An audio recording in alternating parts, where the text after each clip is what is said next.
Lucy held her mother's hand tightly as they walked into their new apartment. The rooms were empty except for a few boxes, and their footsteps echoed against the bare walls.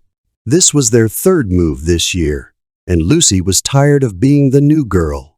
It will be better here. Her mother promised, squeezing her hand. I have a good job now, and you'll make new friends at school. Lucy nodded, but she didn't believe it. She was 12 years old and had already learned that nothing lasted forever. The only thing Lucy had kept through all their moves was her old teddy bear, Mr. Brown.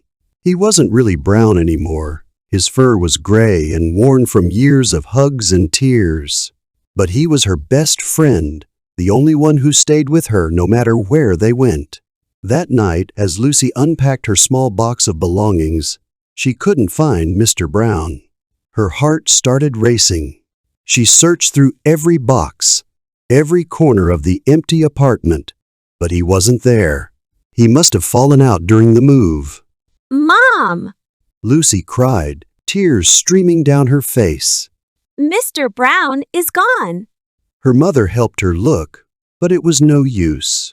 Mr. Brown was lost somewhere between their old apartment and their new one. That night, Lucy cried herself to sleep, feeling more alone than ever.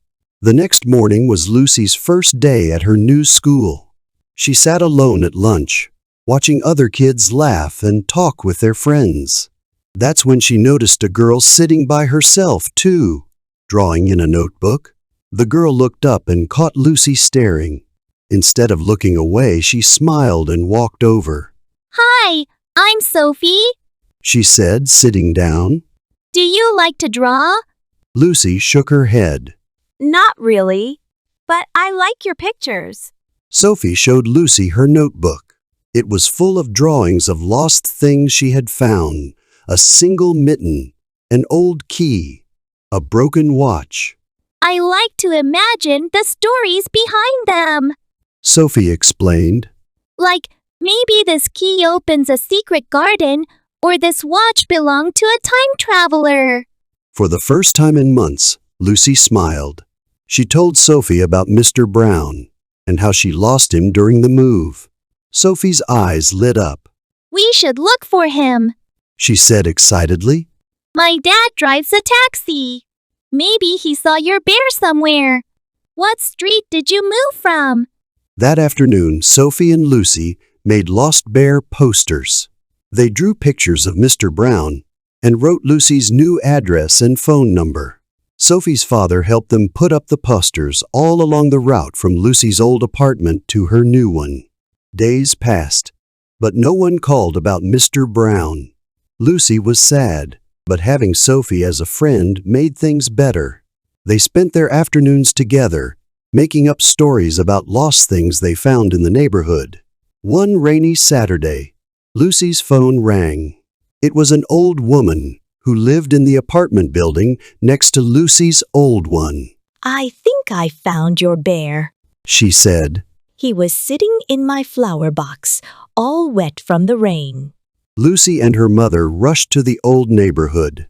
The woman, Mrs. Chen, invited them in for hot chocolate while she got the bear.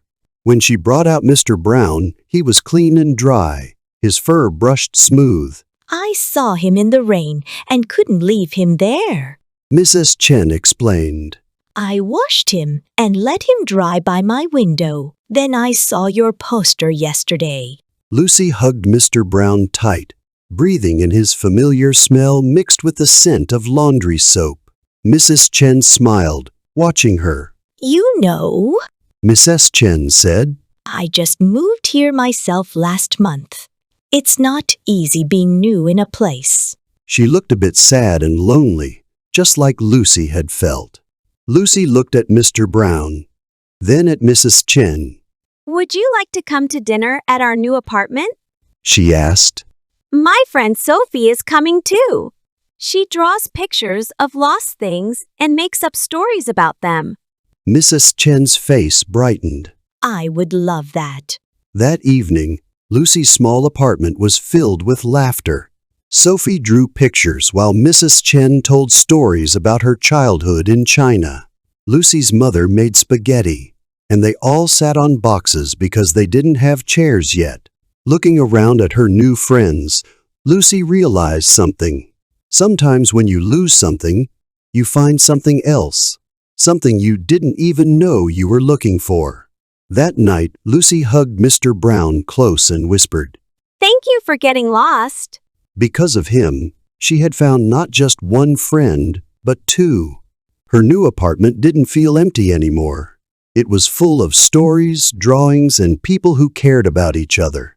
From that day on, Lucy, Sophie, and Miss S. Chen met every Saturday.